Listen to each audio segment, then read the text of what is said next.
How you doing, everyone? Brian Sr. here. If you are a true blue, red-blooded, liberty-loving, Bible-thumping, gun-toting, truth-seeking, fed up with the status quo, tyranny-smashing, tossing the tea overboard, American patriot, agent of change, then you are in the right place.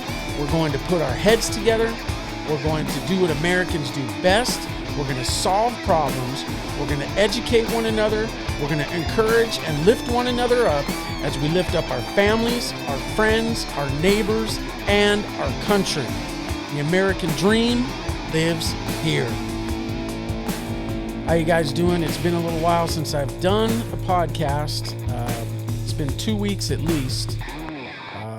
I had camera issues last week. I went to Washington, D.C. last week also. So that Saturday beforehand, I wasn't able to record a podcast. Then I was out of town in D.C., and I was hoping to do a podcast on the street, which I did do some of that. I posted a few videos that some of you guys watched. I didn't have all the technology I wanted to have with me. I thought I could do it with my phone, and my batteries just really let me down. They kept going dead, so I didn't get everything that I wanted to get. Kind of a bummer, but I do have some footage that I want to share with you. I know it's almost old news now. Everybody's talking about it. Kind of bummed I didn't get to get a podcast out sooner from the studio here. But we drove from California to Washington, D.C., 12 hours a day driving. It's kind of worn out. Then we drove back after the rally on Thursday. Well, rally was Wednesday, but we drove back Thursday. So I was beat by the time I got home. Another 3 days of driving. So I went back to work on Monday, and wouldn't you know, they put me 100 miles away from my house was the job site that I'm working on now. So now I'm driving 200 miles a day to get to and from work. So it's just been crazy. Haven't had time to really put too much anything together. So I'm just kind of throwing this out now. I got some cool footage from DC that I think you're all going to like to see. Here's a video right now of the Washington Monument, Wednesday morning. I think it was probably 9 o'clock, 10 o'clock in the morning, somewhere around there, maybe closer to 9. But it's a nice little panoramic view of how many people were there to give you an idea of what was going on down there. Here it is.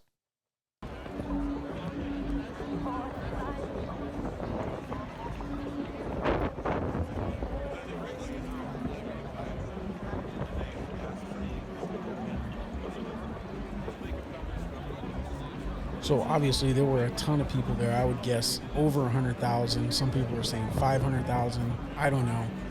I've been to football games and concerts at the Coliseum in Los Angeles and Rose Bowl, and they both hold about 100,000. And there were more people than those stadiums hold, I can guarantee you that. So anyway, before I forget, let's go ahead and start with some prayer.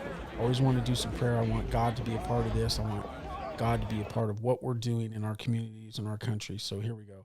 Lord, we love you. We praise you. We just want to give you all the glory. We want to bring all of our worries and our anxieties and lay them down at your feet, Lord. We know that you are God of the universe, sovereign, in control of everything. There's no ruler that comes to power without you knowing about it. You put the people in power that you want to have there for whatever reasons. We don't know what the end game is, what your plan is, but we're going to go along with your plan. We want to be a part of your plan. We want to work to bring this country back to you, to glorify you. We love you. We praise you in Jesus' name. Amen. So you can see just by that video how many people were out there. I got a bunch of videos that I'll probably be posting maybe as part of this podcast, maybe just randomly throughout the week. Now that I'm back home, I can kind of do a little bit more editing and clean it up a little bit.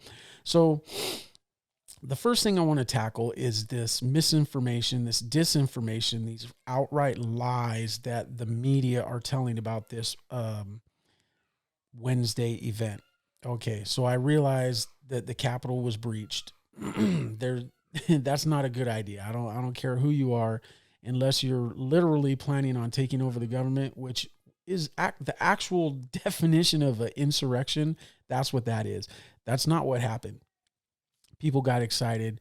I think there were bad actors that incited people to do things they normally wouldn't do. They just took advantage of the sheer volume of people there. And if you've ever been in a big crowd at a concert or whatever, people want to be a part of something. They see something happen, they join in. I'm not excusing what happened. I think it's a bad idea to breach a government building. It's just a real bad idea. Although I did get a little bit of satisfaction out of seeing our rulers cowering in fear. I know that's terrible. I should never say that. I'm probably going to get investigated by the FBI for saying that. But you know what? They look down our noses at us.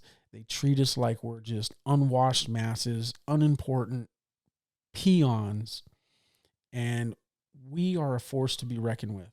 Now, I'm not condoning what happened there. Like I said it's a bad idea. It is a bad idea. It should have never happened. And now we're going to deal with all kinds of crappy repercussions because of it. They're going to clamp down on the people of this country like they never have before. They're scared to death. And they're scared to death of President Trump running in 2024. They're scared to death of we, the people, realizing that we don't need them, that they need us. Kind of reminds me of that scene in The Bug's Life where they finally, the grasshoppers realize the jig is up. And that's kind of where we're at as a country right now. The grasshoppers are realizing the jig is up, and they're going to do everything they can to make us miserable and to put their foot on our throat and get us back in line into our place where we belong, where they think we belong. So this was a bad idea to storm the Capitol. Nobody's disputing that. Such weird circumstances. When my wife and I first showed up, and keep in mind, we walked from the Washington Monument to the Capitol. It was like a festive mood. People were not marching with pitchforks and torches saying, let's go get those dang villain rulers and show them a thing or two. No, that's not what was going on. People were having a good time walking down there. They didn't go for violence. I think the violence was there when they got there. And then people just said, oh yeah, I'd like to go in the Capitol building, because I see some of the videos and people are just walking and taking selfies and taking their phones out and like, hey, look, I'm in Congress, you know. This was not an insurrection. By any stretch of the imagination, this was not an insurrection. If this was an insurrection, there would be 535 seats up for special election next month. You know what I'm saying? This was not an insurrection. This was not a violent overthrow of the government egged on by President Trump. That's absolute bullcrap. But most of you know that. It's amazing to me that there's so many people out there that are blinded, that believe. And people I know that are smart people are buying into this. It's absolutely mind-boggling. But that just shows us this is a spiritual battle. There's only one person that could fool so many people so convincingly, and we know who that is. That's the devil. This is a spiritual battle. We wrestle not against flesh and blood, but principalities and powers. And I got to tell you, I was ticked off watching all this coverage. And I was really ticked off that these congressmen and women and senators on January 5th were convinced that there was something fishy going on with this election and that we needed to maybe contest it. As they all said, we're going to contest it. There were over 100 congressional members that were going to contest the election in 7 states. There were 12 or 13 in the Senate on January 5th. And then all of a sudden on January 6th, oh, no, nothing to see here. There's no fraud. No, we were wrong. No, nothing to see here. That's bullcrap. That is bullcrap. Either there was fraud or there was no fraud. So either you were lying on January 5th or you're lying on January 6th, but you're lying to us and we're not going to take it anymore. So that's just really got me pretty angry. And the coverage, the insurrection bullcrap, and all of this stuff they're saying is all lies. They're trying to paint us as demons. They're trying to demonize us. I was there. It wasn't like they're projecting it to be. And there were bad actors there. I actually walked right by this guy right here. We all know Buffalo Boy, right? I walked right past him, took this picture. It was about 9 or 10 in the morning on Wednesday. He was standing there with a flag and he was yelling, "Freedom!" So I don't know if he was a Trump supporter or if he was just playing the part. It was weird that he was alone. I didn't think about it at the time, but looking back, there were a few people that were by themselves that just kind of, I don't know, it kind of looked out of place. That guy there was by himself. There was another guy that I saw that had, he had like war paint on his face, not like the Buffalo Boy, but like 4 black stripes on, on either side of his face, under his eyes, going straight down. And looked kind of a little bit like a Native American or something motif he had going on. But I didn't think about it at the time. But now that I've had time to think about it, everybody that was at this rally was in a group. Myself and my wife. There were lots of other married couples. There were groups of young men, like maybe college kids or something that had come down together. Looked like they made the trip. Excuse me. And there were busloads of people, church groups. There were busloads of who knows what, Knights of Columbus or whatever the heck these different groups were. But you could tell they were all together. And some of them, we talked to some people from Delaware, I think it was, and they all had the same T-shirt on from their group. And, so everybody was in a group, but there were random people that I noticed that were by themselves. And I'm wondering, I have nothing to back this up other than, Buffalo Boy was inside the Capitol with a guy that had a hammer and sickle tattoo on his hand. And I can guarantee you there's no communists that support Donald Trump, President Trump. So there's just some weird stuff going on. That and the fact that the Capitol Police were just letting people in. I don't know if I mentioned it, but my wife and I, that was one of the first things we noticed when we got to the Capitol. We were on the back side of the Capitol, not the front side. So we noticed that there were almost no cops. And I have a picture here that I took. There was a guy, he went up by himself up all the way to the top of the stairs and was like waving a flag. And it wasn't like a insurrection violent, like I'm going to take over the Capitol. It was more like the guy that takes his T-shirt off and runs across the baseball field at a baseball game. He was up there and everybody was cheering like, yeah. And then the cops came and they took him down and took him away. And it was pretty uneventful. There was only a few cops that even came to get him. So anyway, when I took that picture, he had moved behind the scaffolding, so I didn't get a picture of him. But the cops took him out, left. And it was just weird that the cops just left. They didn't stay. One guy went up to the top step of the Capitol. There's, 100,000 more people back there. Why wouldn't you set up a perimeter? I don't know the timeline. There was no cell reception really out there that day. So I don't know if the stuff was already going down in the front of the building and that's why there wasn't very many cops in the back, but that's not a good strategy either, man. You leave the back door wide open. And I read something the other day that said that the Capitol Police were unprepared, or they were caught off guard, I think was the exact quote. They were not caught off guard, people.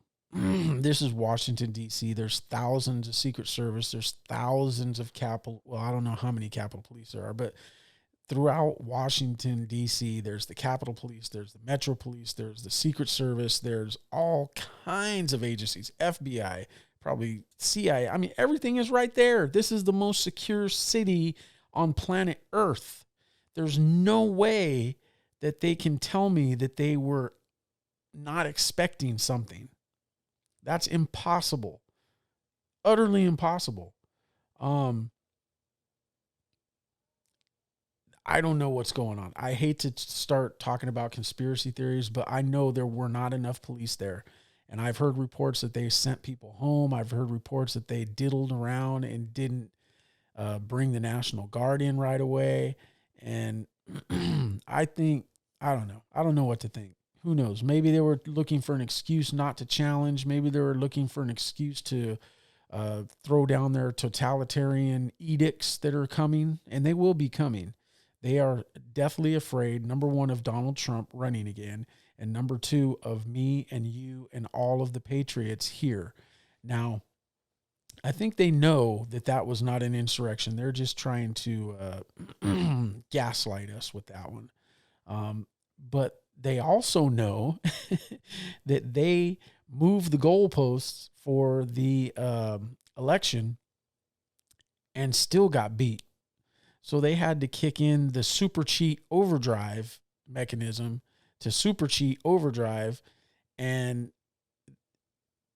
they know they can't beat us. They spent a year and a half purposely changing the rules of how to vote and basically made legal anonymous voting in Pennsylvania. They just basically took out signature requirements altogether for the most part. They basically made anonymous voting legal. They spent a year and a half to set this thing up so they could take this thing from us. And they may or may not have cheated with the computers. There's evidence for it. I haven't seen all of the evidence, but I'm pretty sure there were algorithms that they had a certain percentage that Biden was going to get more than President Trump. And with those two cheats, they still got their butts kicked, and they had to throw it into super overdrive cheat and shut down the voting and dump them. Who knows how many ballots, hundreds and hundreds of thousands of ballots they had to dump in. And they're scared to death. They're like, holy crap. Not only does the outsider President Trump come in and ruin our whole system and expose us for who we are. If there's one thing, even if President Trump doesn't get another term, he is the guy that turned the lights on. He exposed these people for who they are. He exposed the media for who they are. We already knew to some extent that there was corruption in the government. We already knew that the media was corrupt. But we, well, myself, I had no idea how bad it was. And we owe President Trump a debt of gratitude to just, if nothing else, to show the depths of the depravity in Washington, D.C. and in the media. And that's one thing that they will never be able to take away from him. And it scares them to death because they know they can't beat us. They know they can't beat us. This is that moment in Bug's life where the grasshoppers realize they're screwed and they can't control the ants anymore. And that's going back to my days when I used to watch movies with my daughter when she was growing up. So I've seen all these kids movies, and that one always stuck out in my mind because it was so long ago. I don't know how many years ago. It had to be over 10, 15 years ago that movie came out. And I remember sitting in the movie theater watching that and going, that's it. That's it right there. That is totally it. But nobody else got it. And I made that connection right there in the movie theater. That is us and the government. And I don't know if that's what their intention was with that movie, but that is spot on. And that's where we're at right now. They are scared to death of us. They are going to try everything within their power. They're going to use the full force of the government to put us back in our place where we belong. So they think. So we have to be smart about this. We can take the power back. A civil war is not the way to go, people. All of these, like my intro, if you're a liberty-loving, Bible-thumping, gun-toting, truth-seeking, fed up with the status quo, tyranny-smashing, tossing the tea overboard, yes, that's who we are. But there's a time and a place for everything, and right now is not the time for that. If we open that door, we can never close it. That is not what we need to do here. That is the last thing we need to do. is become violent. Like I said, I don't believe that this whole thing with the Capitol, I think that was bad actors egging people on. And that's my thought on that. I just think people got caught up in the moment and there was zero resistance from the police. They let it happen. It was orchestrated in my view. But so anyway, kind of got off track. Like I said, I haven't had time to do anything. I just wanted to get this out. I haven't had time to edit my videos or anything like that. I'm going to probably be up late doing that tonight. So I'm just kind of going with the flow, but there's so much going on. I had to get in front of this camera and do a podcast just to get for my own therapy. I'm going nuts here. They're talking about putting Ted Cruz on the no-fly list. Oh my gosh. This is just nuts. This is absolutely nuts, crazy. And this is not a little crazy or even a lot crazy. This is Charles Manson sitting on your front porch eating Fruit Loops. Crazy. This is nuts. We have to be prepared for anything. I'm telling you right now, keep gasoline in your car. Don't let your gas tank get below a half a tank. I just bought a generator. I've been storing food and water. I don't know what they're going to do. I really don't know what they're going to do. But what I've seen since the day President Trump came down the escalator, there's nothing they won't do. Let's put it that way. There's nothing they won't do. They are out of their minds right now, and they're scared to death of us, and they're scared to death of President Trump running for another term. And they're going to do anything they can to stop it. So just be aware. Trust God. I've been having trouble doing that, I have to admit. I've been very anxious. I've been mad. This whole thing ticks me off, the way they're trying to make us look like evil people who were insurrectionists, which every time I hear that, I just want to laugh. They have no idea what an insurrection would look like. It would not look like that. I guarantee you it wouldn't look like that. Not saying that we should go there, but they're not being honest about what happened at the Capitol. President Trump didn't say anything to incite anyone. When we walked down to the Capitol, it was a fun time. Nobody was going with pitchforks and torches, like I said. So anyway, I just wanted to get this out there. I'm going to post some more videos. I got a lot of editing I need to do with the videos that I got. I did get an interview with a guy who said he was one of the first people into the Capitol. I don't know him from Adam. I don't know. I met him at the motel or at the hotel, and I heard him talking. I overheard him talking. So I asked him, I go, hey, I got a podcast. Would you mind if I asked you a few questions? Would you like to tell your story? And he said, yeah. So I'm going to probably put that at the end of this video. I still, I don't know. There were some things that he said that was kind of contradictory. So I'm not sure. I know that there were Antifa people there. I'm not saying he was Antifa, but I'm not sure how consistent his story was. He said a couple things that made me kind of wonder. He said he saw the Buffalo Boy saying F Donald Trump over at the Ellipse. When I saw Buffalo Boy, he had the American flag and he was yelling freedom. So if he was Antifa, he was playing the role of being a patriot. So this guy saying that he saw Buffalo Boy saying F Donald Trump doesn't jive with my personal experience and what I saw with my own two eyes. So I'm not sure if this guy was just saying stuff to say stuff. He seemed legit to me, but I don't know. Was he Antifa trying to pose as a patriot? Because he did, at the end of the video, as you'll see, he did say, don't let anyone tell you Antifa took the Capitol. We did that. And he also said that Donald Trump let him down. So I'm not sure 100% sold if he was actually one of us or one of them. but I'm going to run the video. I'll let you decide. I'm kind of going back and forth if I should just release audio on it and not the video. I know that there's going to be a lot of retribution from the government on people. So I don't know if I'm going to have to make that decision. You'll see at the end of the video if I do video or audio on that.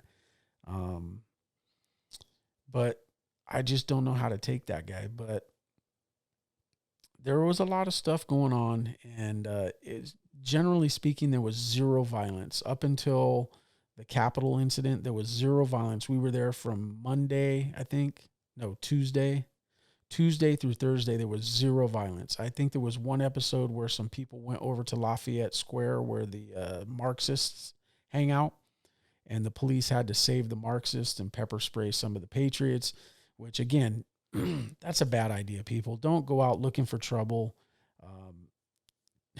There's enough trouble out there that's going to come our way. We don't need to look for trouble. Be patient, be kind, love your neighbor, love your countrymen, and obviously don't put up with anything from anybody. If they get violent with you, smash it, but we got to be smart because they're going to use any violence that happens, whether it's us or someone posing as us, they're going to use it to take away our rights. They're scared to death of us right now. I told you that. They're scared to death of Trump. They're scared to death of our movement. They know they are powerless against us if we get our act together and we organize. And that's one thing I've said in all of these videos that I've done is the left is light years ahead of us on organizing. I just joined a group called the Inland Empire Liberty Coalition. I suggest that you put groups together like that in your own hometowns. We need to get organized. There's strength in numbers, and they're scared to death of us. We got to take our country back, but we're going to have to take it from the bottom up. You know, we can't take it from the top down. President Trump tried, and he did a hell of a job, but the swamp was a lot deeper than anyone expected, I think, including President Trump. And it's going to take years of hard work. And if we're not willing to put the work in, it's not going to happen. It's not going to be handed to us on a silver platter. I hear a lot of people talking about this, all these things with, oh my gosh, it almost sounds like a Star Wars plot, you know, with all the Rothschilds and all this and that, and people that I love dearly, that I have an enormous amount of respect for, intelligent people. They get caught up in hoping in this. And I'm not saying that any of that stuff isn't true. It probably is, but I don't know what I can do about it. You know, what am I going to do? Just stop paying my mortgage or something to get back at the Rothschilds or the World Bank or whatever? I'm hoping that all of that stuff is true, actually. I really do hope that stuff is true and that somebody can just knock all that stuff out and we can start over, but I'm not counting on it. I'm not holding my breath. And I know that there's things that I can do on a grassroots level that is so much more effective. We have to get involved in our local communities and our local government and make a difference from the bottom up. That's the only way it's going to change. So I'm going to be posting more videos. I'm going to try to get a little more consistent with this now that I'm back home, do some editing, put some stuff together. So maybe I'll put out 1 or 2 a week. We'll see where it goes. Thank you for watching. If you want to like and subscribe, I would greatly appreciate that. Share this thing with some of your friends. I got some more videos from the rally that maybe I'll end with, and we'll see you next time. Brian Sr., Political Truths, 832. I'm out.